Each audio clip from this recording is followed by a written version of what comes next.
គ្មានថ្ងៃបន្ធូរដៃប្រតិបត្តិការត្រង់ទ្រាយធំមិនធ្លាប់មានបង្ក្រាបទីតាំង online scams នៅក្រុងបាវិតឃាត់ខ្លួនជនបរទេសជាង 2000 នាក់ខេត្តស្វាយរៀងពិតជាក៏ក្រៅក្រុងបាវិតតែម្ដងប្រតិបត្តិការកណ្ដាលក៏គុកមួយបានធ្វើឡើងយ៉ាងសម្រុកបំផុតដោយកម្លាំងសមត្ថកិច្ចកម្ពុជារាប់រយនាក់បានឡោមព័ទ្ធនិងឆាយឆេរទីតាំងលបែងអនឡាញដ៏ធំមួយកន្លែងឃាត់ខ្លួនជនបរទេសបានរាប់ពាន់នាក់ហេតុការណ៍ដ៏គួរឲ្យភ្ញាក់ផ្អើលនេះបានកើតឡើងកាលពីព្រឹកមិញនេះស្ថិតក្នុងបរិវេណកាស៊ីណូវ៉ាន់ឈឹងក្នុងភូមិតាបឹបសង្កាត់បាវិតក្រុងបាវិតខេត្តស្វាយរៀង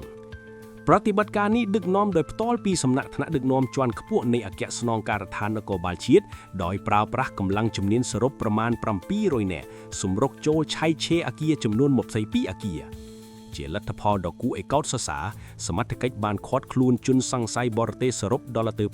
2044នាក់ដែលកំពុងសំងុំប្រព្រឹត្តបទល្មើសក្នុងនោះភាគច្រើនជាជនជាតិចិនជាង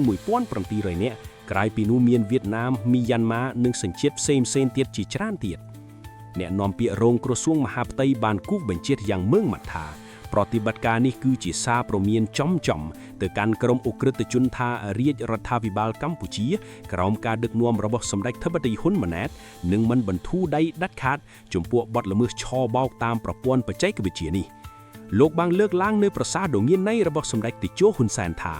កម្ពុជាមិនមែនជាទីចម្រោះសុវត្ថិភាពរបស់ជនល្មើសទីតែជាឋាននិរករបស់ជនល្មើសសូមបញ្ជាក់ថានេះគឺជាជោគជ័យដ៏ធំធេងមួយទៀតរបស់សមត្ថកិច្ចកម្ពុជានៅក្នុងឆ្នាំ2026នេះបន្ទាប់ពីបានស៊ើបអង្កេតអស់ជាច្រើនខែការបង្ក្រាបនេះបង្ហាញថាទោះបីជាក្នុងកាលៈទេសកៈណាក៏ដោយកម្ពុជានៅតែបន្តបោះសម្អាតក្រុមឧក្រិដ្ឋជនអនឡាញយ៉ាងសកម្មដើម្បីការពារសន្តិសង្គមនិងកិត្តិយសជាតិ